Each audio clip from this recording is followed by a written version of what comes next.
Okay, so our next question is sum of digits of a number. Now this question is based for all the questions that are there on digits and numbers and combination of these two. Okay, now I will be teaching you a technique, and that technique can be used for other problems as well.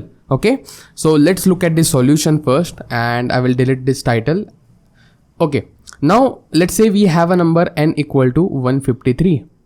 Now what we need to do, we need to grab each digits. Okay, each digits 1, 5, 3, and we need to add it. Okay, so 1 plus 5 is 6, 6 plus 3 is 9. Okay, so 9 will be the answer. But how do we do that?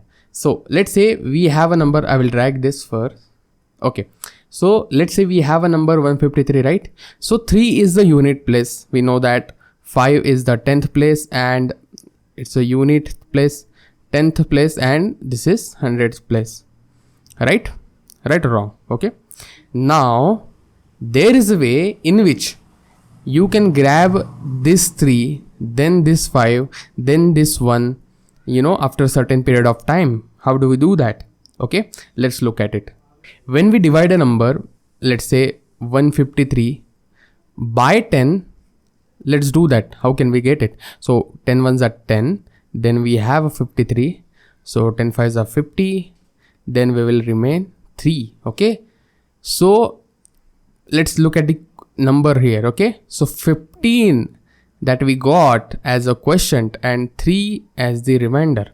Okay, now let's look at the 15. So 15 divided by 10, so 10 ones are 10, the remainder will be 5. Okay, so let's look at the 15 number. So 1 is the quotient and 5 is the remainder.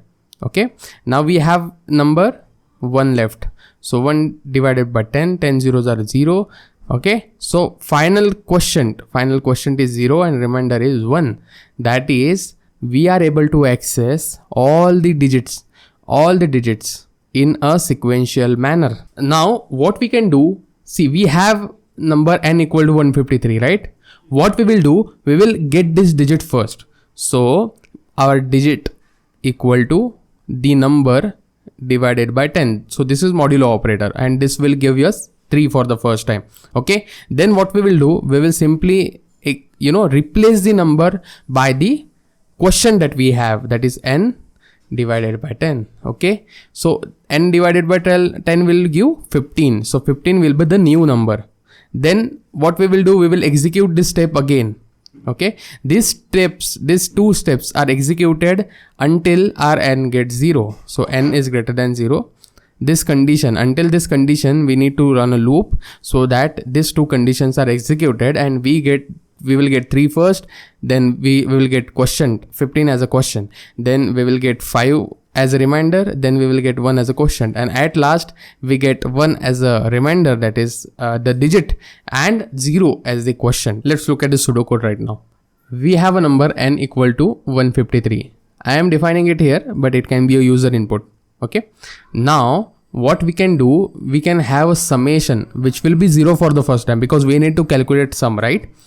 We will run a loop, while my number is greater than 0. Okay, because when number is equal to 0, we will going to stop the loop. Okay, that's what we want, because there is no digit to get, because the number is 0. Okay, in this while loop, what we can do, we can get the digit, because we are interested in getting the digit equal to the number %10 modulo operator 10. So this will give you the digit, and we can do sum equal to sum plus digit. So we can add this digit to the sum. Here what we can do, we can initialize the digit with 0. Let's look at the code after some time. Okay, now what we can do, we can reinitialize the number that we have by the quotient.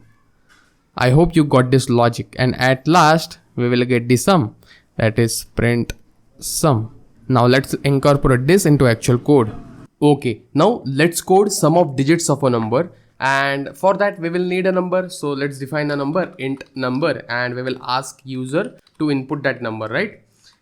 And after that we will have a sum variable. Let's say int sum, we can directly define it here also. Here we can have something like int number, and after that sum equal to 0. This is how you can initialize and declare a variable. Okay, so after that the reason of taking some variable to store the sum of digits in that variable. Okay, and at last we can print it. I will use the technique that I have told you in the explanation part, that is, we will reduce a number until it gets 0. Okay, so while my number is less than greater than 0, we will pick a digit, let's say digit equal to and number %10. This is how you get the remainder. Okay, after that, what I will have, I will need to add the digit to the sum value that I have. Okay, so sum plus equal to digit, this is also equal to sum plus digit. Okay, after that, we will reduce the number, so number by divided by equal to 10. Okay, this is the shortcut for it. Okay, now at last after all those things are done, all the iterations are done, and our number is equal to 0, here we can directly print that the sum of, let me rewrite it, sum of digits of a number, let's say, what is the number is what is, and let me print the value, let's say, so value is sum. Okay, and here we will get the output, input 153. So what should be the output? Expected output should be 5 plus 1 6, 6 plus 3 is 9. So expected output should be 9. We got 9 here, as you can see. Okay, so sum of digits of a number 0 is 9. Let's give another input, let's say 253. So 253 should be 10. Okay, now it's working perfectly. Now it's your time to do the code. Thanks for watching.